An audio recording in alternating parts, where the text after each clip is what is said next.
Párrafo 16. La teoría de la relatividad especial y la experiencia. La pregunta de hasta qué punto se ve apoyada la teoría de la relatividad especial por la experiencia no es fácil de responder, por un motivo que ya mencionamos al hablar del experimento fundamental de FSOU. La teoría de la relatividad especial cristalizó a partir de la teoría de Maxwell-Lorentz de los fenómenos electromagnéticos, por lo cual todos los hechos experimentales que apoyan esa teoría electromagnética apoyan también la teoría de la relatividad.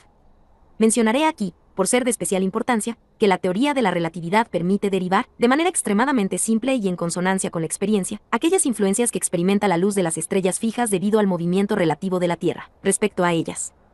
Se trata del desplazamiento anual de la posición aparente de las estrellas fijas como consecuencia del movimiento terrestre alrededor del Sol, aberración, y el influjo que ejerce la componente radial de los movimientos relativos de las estrellas fijas respecto a la Tierra sobre el color de la luz que llega hasta nosotros. Este influjo se manifiesta en un pequeño corrimiento de las rayas espectrales de la luz que nos llega desde una estrella fija, respecto a la posición espectral de las mismas rayas espectrales obtenidas con una fuente luminosa terrestre, principio de Doppler.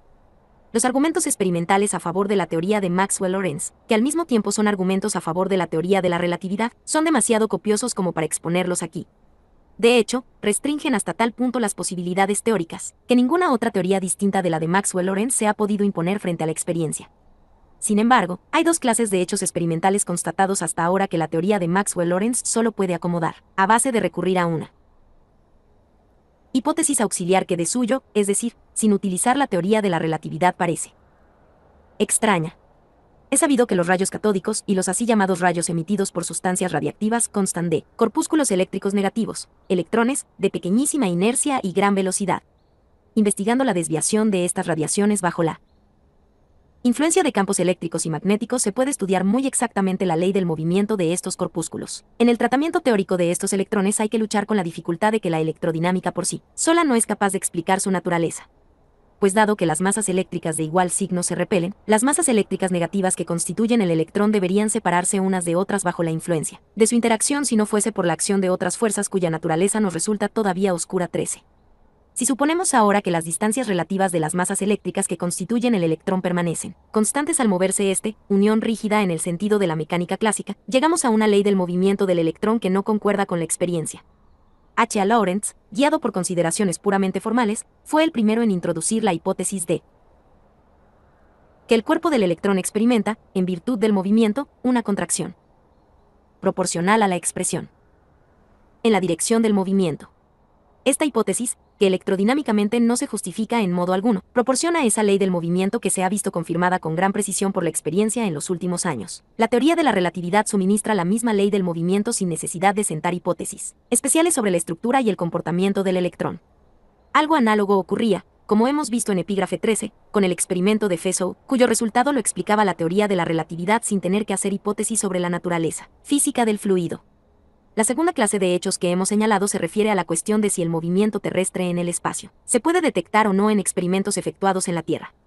Ya indicamos en epígrafe 5 que todos los intentos realizados en este sentido dieron resultado negativo. Con anterioridad a la teoría relativista, la ciencia no podía explicar fácilmente este resultado negativo, pues la situación era la siguiente.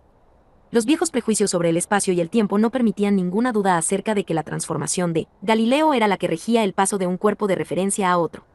Suponiendo entonces que las ecuaciones de Maxwell-Lorentz sean válidas para un cuerpo de referencia K, resulta que no valen para otro cuerpo de referencia K, que se mueva uniformemente respecto a K si se acepta que entre las coordenadas de K y K rigen las relaciones de la transformación de Galileo. Esto parece indicar que de entre todos los sistemas de coordenadas de Galileo se destaca físicamente uno, K, que posee un determinado estado de movimiento. Físicamente se interpretaba este resultado diciendo que K está en reposo respecto a un hipotético éter luminífero, mientras que todos los sistemas de coordenadas K, en movimiento respecto a K estarían también en movimiento respecto al éter. A este movimiento de K, respecto al éter, viento del éter en relación a K, se le atribuían las complicadas leyes que supuestamente valían respecto a K. Para ser consecuentes, había que postular también un viento del éter semejante con relación a la Tierra, y los físicos pusieron durante mucho tiempo todo su empeño en probar su existencia. Michelson halló con este propósito un camino que parecía infalible. Imaginemos dos espejos montados sobre un cuerpo rígido, con las caras reflectantes mirándose de frente. Si todo este sistema se halla en reposo respecto al éter luminífero, cualquier rayo de luz necesita un tiempo muy determinado para ir de un espejo al otro y volver. Por el contrario, el tiempo, calculado, para ese proceso es algo diferente, t, cuando el cuerpo, junto con los espejos, se mueve respecto al éter.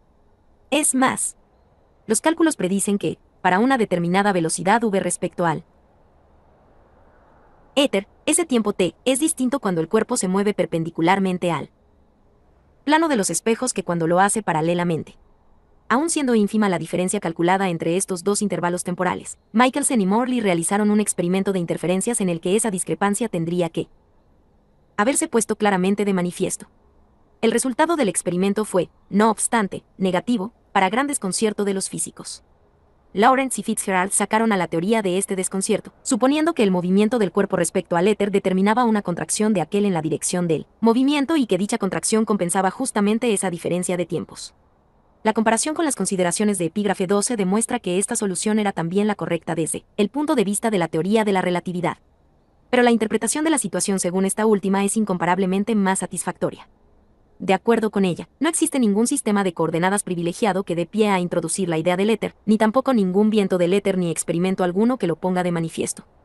La contracción de los cuerpos en movimiento se sigue aquí, sin hipótesis especiales, de los dos principios básicos de la teoría, y lo decisivo para esta contracción no es el movimiento en sí, al que no podemos atribuir ningún sentido, sino el movimiento respecto al cuerpo de referencia elegido en cada caso.